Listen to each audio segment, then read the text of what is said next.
convido você a abrir a palavra do Senhor no profeta Naum, texto que já começamos a estudar. Entre Miqueias e Abacuque, você vai encontrar aí o profeta Naum. Nós estudamos semana passada e a semana retrasada o primeiro capítulo. Então, se você perdeu, depois você procura lá para ouvir os dois sermões anteriores, a introdução que fizemos e depois a exposição propriamente dita do capítulo 1. E hoje nós temos como intento trabalhar com o capítulo 2 do profeta Naum, que são os 13 versos desse capítulo, e eu convido você a acompanhar a leitura que farei com atenção, tentando fazer aquela conexão com o paralelismo que eu já chamei sua atenção na leitura que fizemos há pouco sobre a queda da Babilônia, lá em Apocalipse 18. Diz assim então, Naum, capítulo 2. O destruidor sobe contra ti, ó Nínive. Guarda a fortaleza, vigiai o caminho, fortalece os lombos, reúne todas as tuas forças. Porque o Senhor restaura a glória de Jacó como a glória de Israel. Porque saqueadores o saquearam e destruíram os seus sarmentos. Os escudos dos seus heróis são vermelhos, os homens valentes vestem escarlata. Cintila o aço dos carros no dia do seu aparelhamento, e vibram as lanças. Os carros passam furiosamente pelas ruas e se cruzam velozmente pelas praças. Parecem tochas, correm como relâmpago. Os nobres são chamados, mas tropeçam em seu caminho. Apressam-se para chegar ao muro e já encontram o testudo inimigo armado. As comportas dos rios se abrem e o palácio é destruído. Está decretado. A cidade rainha está despida e levada em cativeiro. As suas servas gemem como pombas e batem no peito. Nínive, desde que existe, tem sido como um açude de águas, mas agora fogem. Parai, parai, clama-se, mas ninguém se volta. Saqueai a prata, saqueai o ouro, porque não se acabam os tesouros. Há abastança de todo objeto desejável. Há vacuidade, desolação, ruína. O coração se derrete, os joelhos tremem, e todos os lombos há angústia, e o rosto de todos eles empalidece. Onde está agora, ó covil dos leões, e o lugar do pasto dos leõezinhos? Onde passeavam o leão, a leoa e o filhote do leão, sem que ninguém os espantasse? O leão arrebatava o bastante para os seus filhotes, estrangulava a presa para as suas leoas, e enchia de vítimas as suas cavernas e os seus covis de rapina. Eis que eu estou contra ti, diz o Senhor dos Exércitos. Queimarei na fumaça os teus carros. A espada devorará os teus leãozinhos. Arrancarei da terra a tua presa, e já não se ouvirá a voz dos teus embaixadores. Amém. Vamos orar ao Senhor. Pai querido, mais uma vez nós te damos graças pela tua palavra, porque sabemos que em toda ela o Senhor se revela como o Deus soberano, grandioso. E em todos os momentos, ó Deus, o propósito do Senhor nos é revelado e aplicado. Por isso, ó Deus, mesmo nesses textos que falam do juízo, que falam da condenação, que tratam da aplicação desses flagelos do Senhor sobre os povos antigos, mas que ao mesmo tempo apontam para o aplicar definitivo do teu juízo em tempo futuro, que possamos, ó Deus, inspirados, dirigidos, iluminados pelo próprio Santo Espírito de Deus, pelo teu Santo Espírito, Senhor, compreender a tua palavra e ao mesmo tempo sairmos daqui edificados. Pai, desperta-nos para que possamos nos retirar da grande Babilônia e andarmos em novidade de vida na Tua presença como servos fiéis. Que o Senhor nos ajude, ó Deus, cientes de que o dia se aproxima e que o Senhor aplicará definitivamente a Tua vontade. Pai, fale ao nosso coração esta noite e use-me, apesar de mim mesmo, para o meu próprio bem, para o bem dos meus irmãos, das minhas irmãs, para o louvor eterno do Teu santo nome. Cative, portanto, os nossos ouvidos, a nossa mente, a Tua palavra. É o que nós clamamos em nome de Jesus. Amém. Amém, irmãos. Queridos, quando nós lemos a história do julgamento de Nínive, uma história que já aconteceu, basta você dar uma olhada aí para os registros antigos, mas quando nós, de um modo especial, olhamos para o julgamento de Nínive no livro de Naum e conhecemos sobre a descrição do julgamento da grande meretriz, lá em Apocalipse, não tem como negar aqui um paralelo. Se você depois adentrar a sua leitura no capítulo 3, você vai ver ainda outros elementos que fazem essa conexão. Nínive, como falamos já na semana passada, representa o mundo antigo, o que a Babilônia representa no Apocalipse.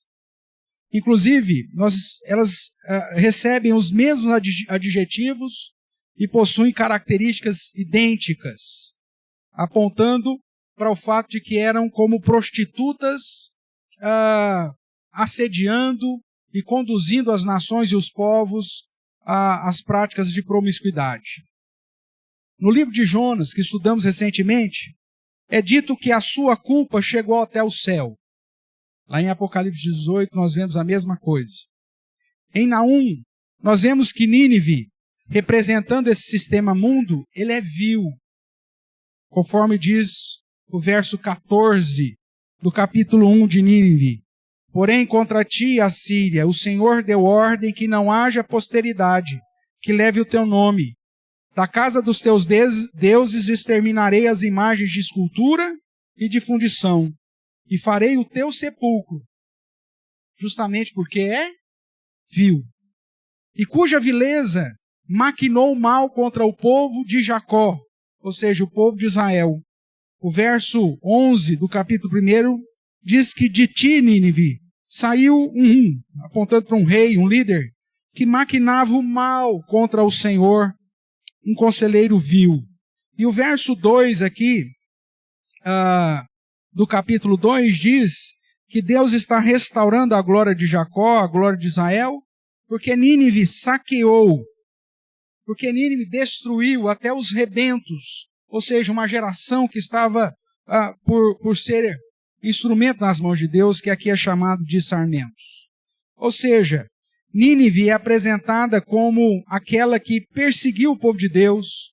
Se você olhar aí para o capítulo 3, eu vou te chamar já a atenção para alguns adjetivos, é apresentado que ela é uma cidade sanguinária. Veja o que diz.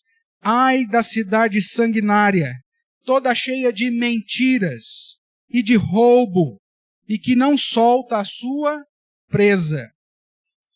Além disso, falando que ela é sanguinária, cheia de mentiras, roubo e sem compaixão, ou seja, ela é apresentada como uma cidade malvada. Veja o capítulo 3, verso 19. Não há remédio para a tua ferida, a tua chaga é incurável. Todos os que ouvirem a tua fama baterão palmas sobre ti, porque sobre quem não passou continuamente a tua maldade? Ou seja, todos os povos da época dos assírios foram alvos da vileza, da maldade, da mentira, do roubo, do saque, da violência e da falta de compaixão dessa cidade. Como diz, representava um mundo vil, um mundo ímpio, cuja maldade havia chegado até o céu. Nesse mesmo comparativo com o Apocalipse, nós vemos o mundo todo sendo representado em Apocalipse pela grande Babilônia, a meretriz, a prostituta, e aqui, no Antigo Testamento, representada pela cidade de Nínive. Não é sem razão, portanto, que Nínive, igualmente a Babilônia de Apocalipse, é chamada de prostituta, encantadora, meretriz, mestra de feitiçarias, que vendia os povos. Observe comigo, Naum, capítulo 3, verso 4. Naum 3,4 diz: tudo isso por causa da grande prostituição da bela e encantadora meretriz. Está falando de Nínive.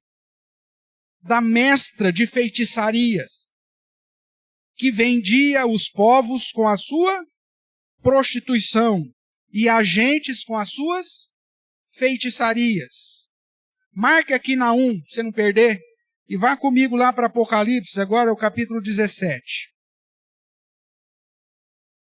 Apocalipse 17, que trata, obviamente, do mundo, mas aqui na figura da Babilônia, a grande meretriz. Mantenha na sua mente as palavras de prostituição e feitiçaria que Naum, capítulo 3, acabou de nos apresentar. Veja aí, Apocalipse 17, verso 4. Achava-se a mulher vestida de púrpura e de escarlata, adornada de ouro, de pedras preciosas e de pérolas, tendo na mão um cálice de ouro transbordante de abominações e com as imundícias do quê? Da sua prostituição. Na sua fronte achava-se escrito um nome, um mistério: Babilônia, a grande, a mãe das meretrizes e das abominações da terra. Então, vi a mulher embriagada com o sangue de quem? Dos santos.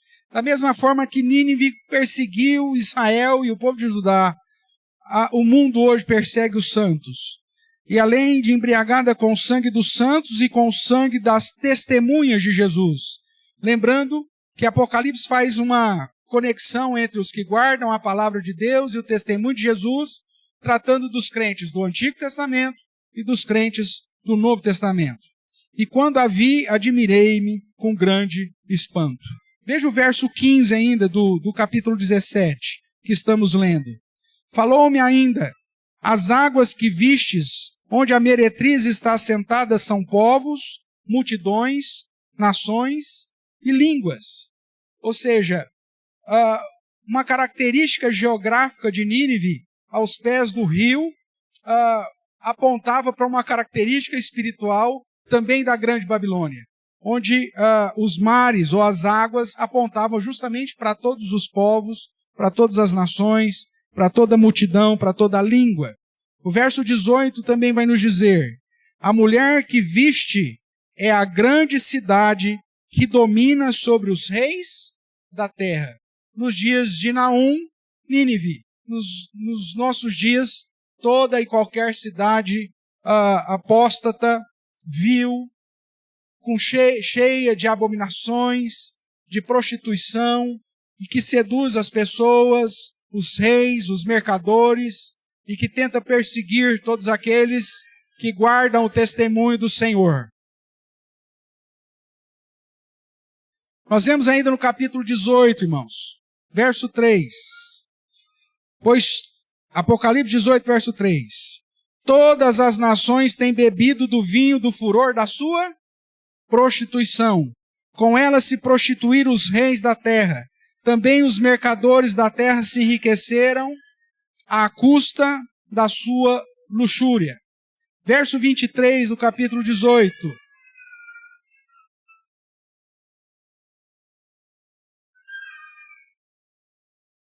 Diz assim: também jamais em ti brilhará luz de candeia, nem voz de noivo ou de noiva, jamais em ti se ouvirá, pois os teus mercadores foram os grandes da terra, porque todas as nações foram seduzidas por tua. Lembra o que diz Naum?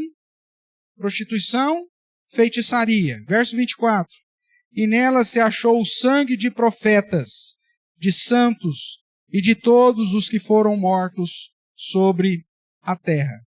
Dessa forma, irmãos, eu caminho você a fazer essa conexão da cidade rainha que é apresentada aqui em Naum com aquela que se diz que é sentada como rainha, apresentada em Apocalipse. São duas cidades distintas, mas que apontam um sistema, que aponta uma realidade de um mundo ímpio, perverso, que persegue duramente os crentes e que, quando possível, é instrumento do martírio daqueles que guardam o testemunho de Jesus e a palavra de Deus.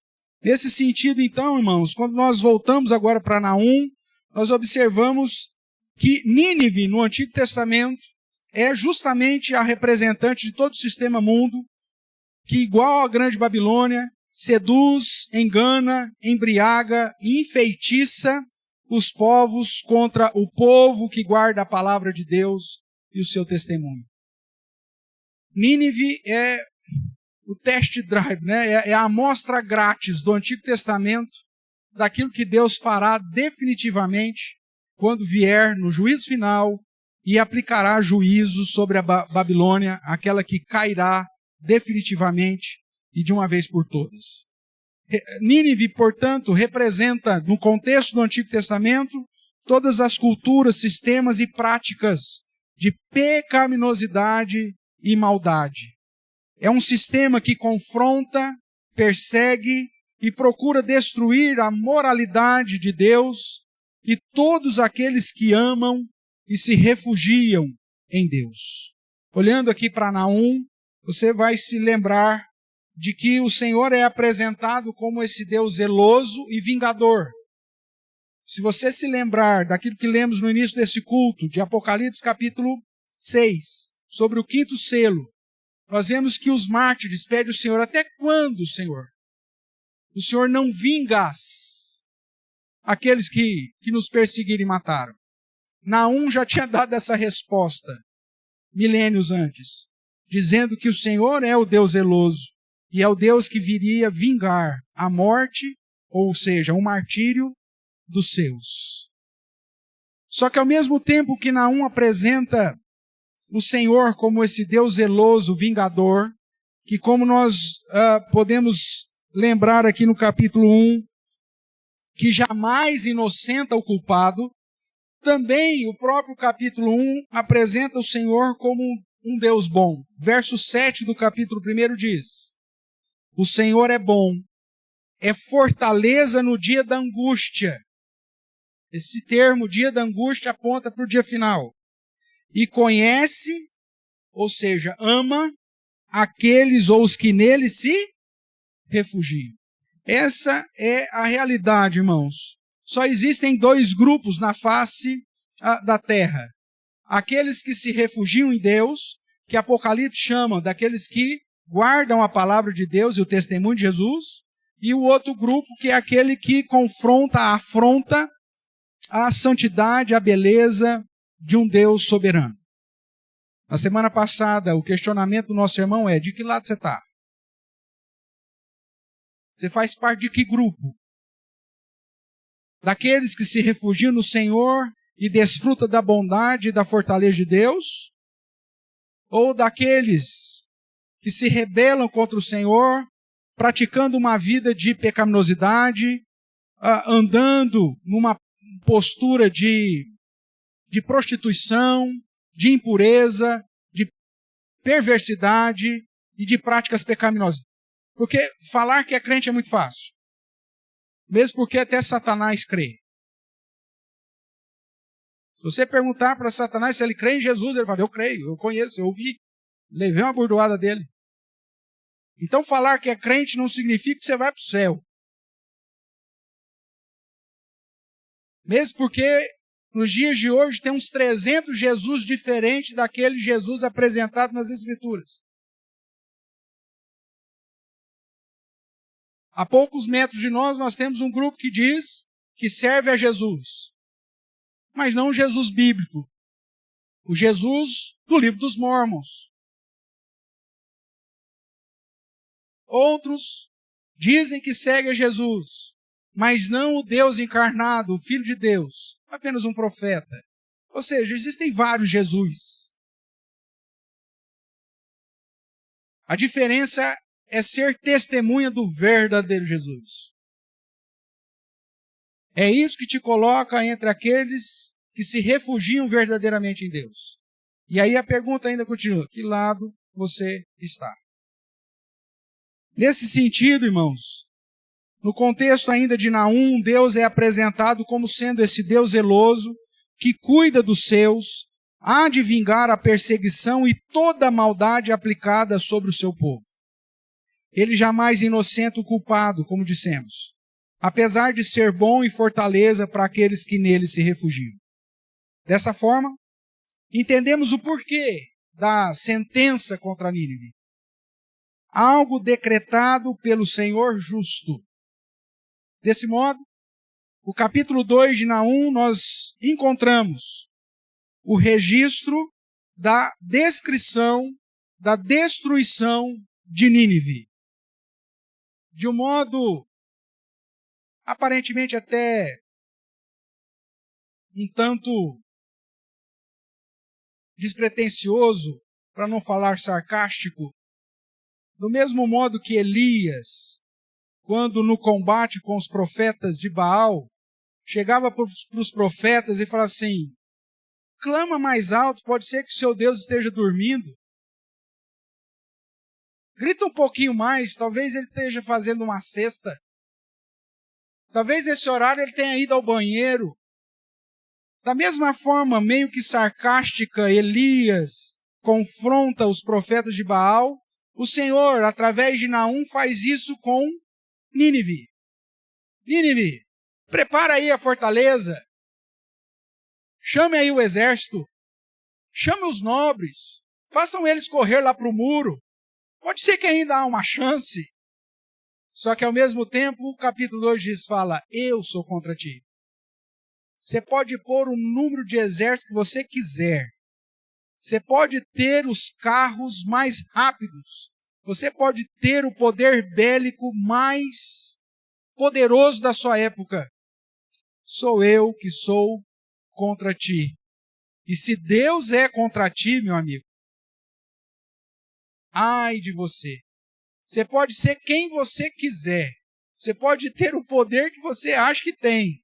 Você pode ter toda uma estrutura que te garanta uma aparente paz. Se o Senhor se levantar contra ti, não vai sobrar nada. É essa a situação apresentada no capítulo 2, tratando da destruição de Nínive. Desse modo, o capítulo 2 de Naum trata da sentença sobre Nínive e nos fala, obviamente, sobre esse tema, a destruição da cidade, que aponta para a destruição da grande Babilônia, ou seja, que aponta para o juízo final e a aplicação do zelo e da vingança do nosso Deus. Mas o que nós podemos falar, olhando aqui para Naum capítulo 2, sobre a destruição de Nínive? A primeira coisa que eu quero chamar a sua atenção é que essa destruição de Nínive, ela é retributiva. Um termo talvez muito mais jurídico, mas que aponta para o fato de que a justiça de Deus sendo aplicada, não é porque Deus é malvado. Deus só está retribuindo todo o mal que Nínive fez ao seu povo. Deus está simplesmente aplicando de uma maneira justa aquilo que eles mereciam. Da mesma forma que nós vemos lá em Apocalipse, que diz que a grande Babilônia iria beber do mesmo cálice que ela ofereceu para embriagar os povos. E que Deus aplicaria sobre elas, ou sobre a grande Babilônia, no mesma medida e até um pouco mais, porque assim ela fazia de tempos em tempos quando perseguiam e matavam os santos e os profetas. Deus retribuiria todo o mal que eles haviam feito aos servos de Deus. Portanto, a destruição de Nínive ela é retributiva. Na justiça retributiva, a punição deve ser uma retribuição proporcional e merecida pelo dano causado. Essa forma de justiça visto como uma reação ao mal, busca impor um sofrimento ao infrator que seja comparável ao dano que ele provocou, com o objetivo de restaurar o equilíbrio social, atribuir culpa a quem devido e preservar a justiça para evitar que os maus prevaleçam. Hoje nós vivemos uma situação, irmãos, onde a nossa justiça não tem sido retributiva da maneira correta. E provavelmente você já ouviu falar nos nossos dias a respeito da dosagem das sentenças que estão, a dosimetria aí está meio fora de sintonia.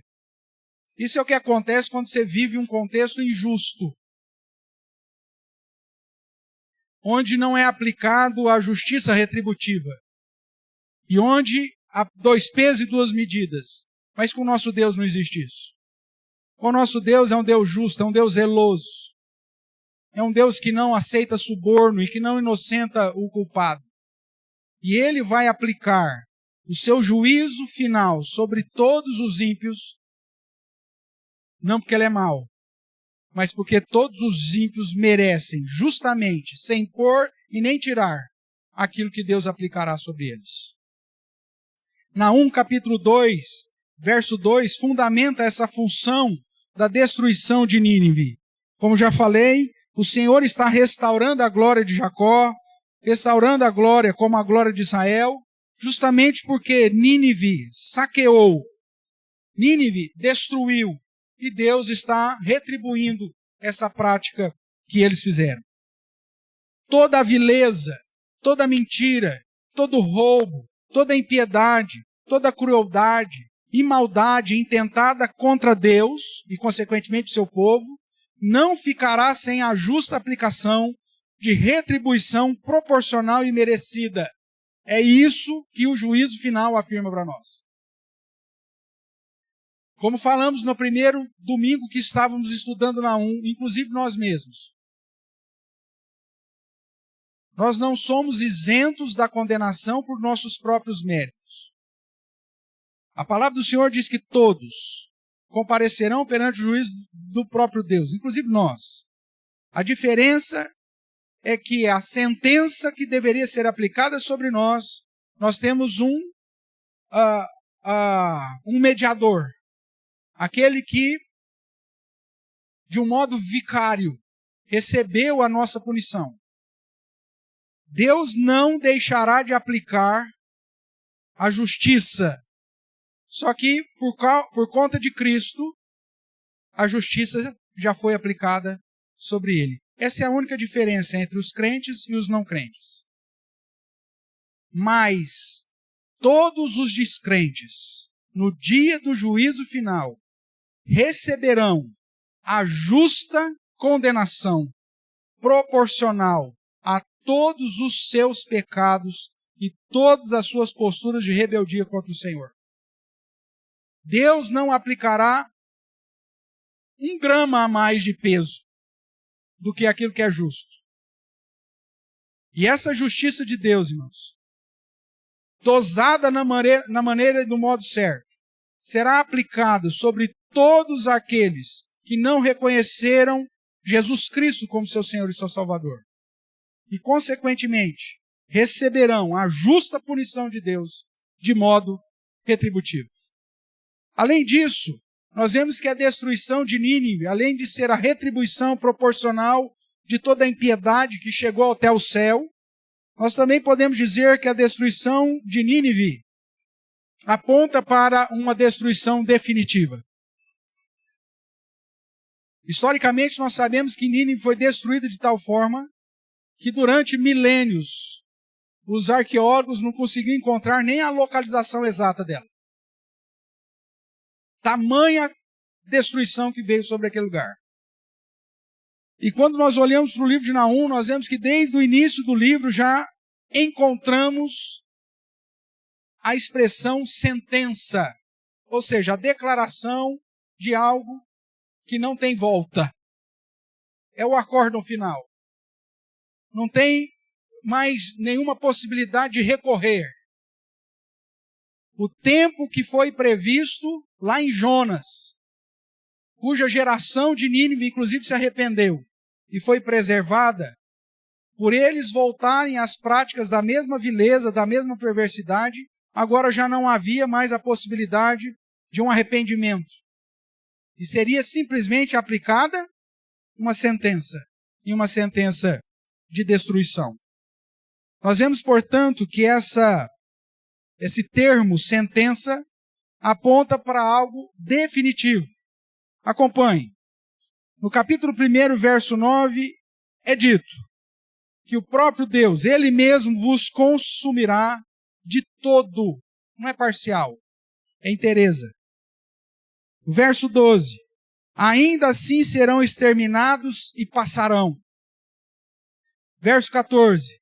O Senhor deu ordem. Farei o teu sepulcro. Não tem mais opção de arrependimento. Verso 15. Ele é inteiramente exterminado. Inteiramente. Capítulo 2, verso 1. O destruidor está sobre ti. Aquele que Deus havia estabelecido como instrumento para destruir Nínive já estava vindo sobre eles. Era algo definitivo. E o verso 7 ainda vai nos dizer, está decretado. Observe esse verso com maior detalhe. Está decretado. A cidade rainha está despida, levada em cativeiro. As suas servas gemem como pombas e batem no peito. Ou seja, a destruição de Nínive é algo definitivo. Da mesma forma que o juízo final sobre a grande Babilônia é algo definitivo. Como nós lemos, não haverá mais voz de noivo, não haverá mais cantoria, não haverá mais festa. Será algo destruído definitivamente. Ainda que em Naum, no verso 13, você encontra, eis que eu estou contra ti. E como eu te disse, se Deus está contra ti, meu amigo, não tem nada que você possa fazer. E já não se ouvirá a voz dos teus embaixadores. Dessa mesma forma nos é dito lá em Apocalipse, quanto da destruição definitiva da grande Babilônia. A destruição de Nínive, definitiva, aponta para o fato que o juízo final também será definitivo. A destruição de Nínive foi definitiva e total. Assim será no dia final sobre o mundo inteiro. Além de retributiva e definitiva, a destruição de Nínive, irmãos, serve para reforçar o poder de Deus.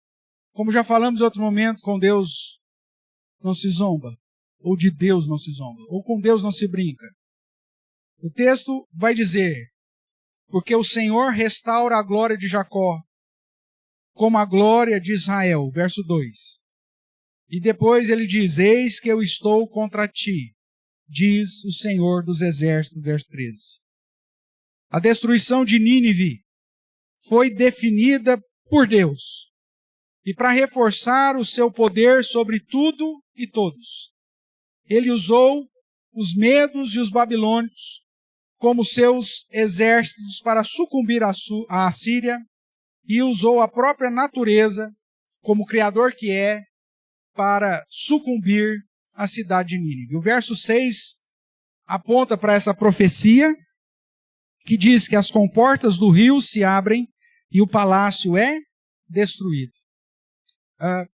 Geograficamente falando, Nínive era uma cidade extremamente fortificada. E historicamente, a queda de Nínive só foi possível porque o rio transbordou e derrubou as muralhas, permitindo que os exércitos dos medos e dos babilônicos invadissem a cidade. Deus usa a própria criação para cumprir com o seu propósito de destruição de Nínive. E quando nós olhamos para o juízo final, nós vemos que as montanhas se derreterão.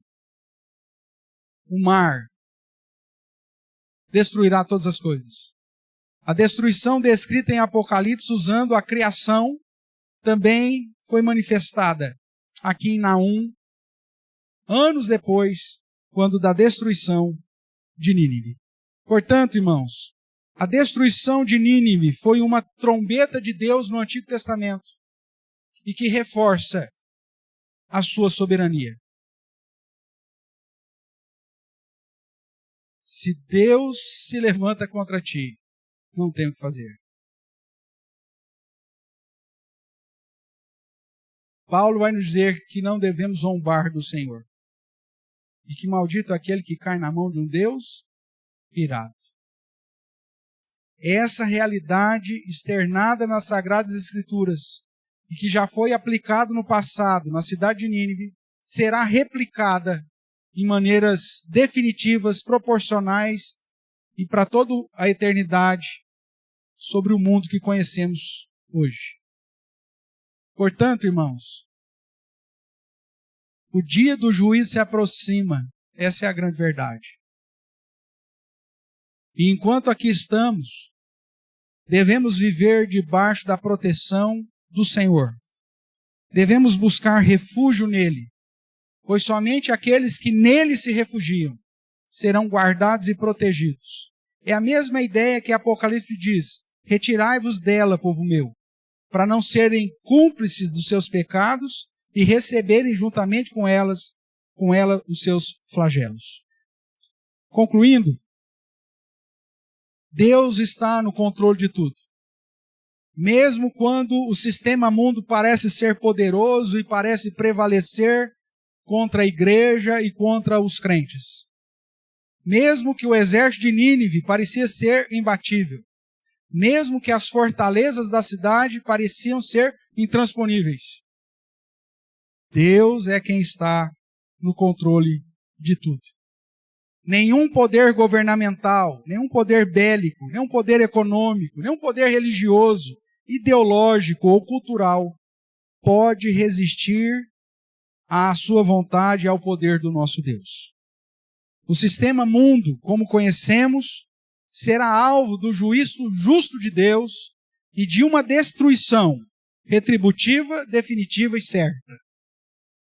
Assim como aconteceu com os assírios, assim como aconteceu com os babilônios na sequência, com os medo-persas, com os gregos macedônios e com os próprios romanos, a grande meretriz do nosso dia também cairá. Retirai-vos dela, para que não sejais cúmplices e para que não recebam os mesmos flagelos que estão destinados a ela. Isso aponta para a necessidade da sua santidade, meu irmão. Isso aponta para a necessidade, como cantamos, de assumir o compromisso de Deus de seguir Ele até o fim. De buscá-lo de todo o teu coração, de toda a tua força, de toda a tua alma, ou seja, de todo o teu interior, como cantamos. Isso significa deixar de viver para si mesmo, negar a si mesmo e seguir como uma nova criatura para glorificar aquele que é bom e fortaleza para aqueles que nele se refugiam. Entregue a sua vida a Jesus Cristo como seu único Senhor e Salvador. Aprenda dele e o sirva, pois o testemunho é este: não ameis o mundo, nem as coisas que há no mundo. Se alguém amar o mundo, o amor do Pai não está nele. Porque tudo o que há no mundo, a concupiscência da carne, a concupiscência dos olhos, ou seja, os desejos dos olhos, e a soberba da vida, não procede do Pai, mas procede do mundo. Ora, o mundo passa, bem como a sua concupiscência. Aquele, porém, que faz a vontade de Deus, permanece eternamente, conforme 1 João capítulo 2, 15 a 17. Deus é bom e fortaleza para aqueles que nele se refugiam. Mas se você não está refugiado nele, se você está contado entre Nínive ou a grande Babilônia, ele é zeloso e vingador e jamais inocenta o culpado. Mais uma vez eu te pergunto, de que lado você está? A palavra do Senhor, como falei no final do sermão da semana passada, e repito agora, salvai-vos dessa geração perversa. Consagre-se a Deus. Busque uma santificação. Ande em novidade de vida. Seja um embaixador de Cristo, como sacerdote constituído e instituído pelo próprio Cristo, para apresentar a Deus um sacrifício vivo, santo e agradável a Ele todos os dias da tua vida. Retirai-vos da grande cidade, para que não sejais cúmplices e não recebais dos flagelos que virão sobre ela. Que Deus assim nos abençoe.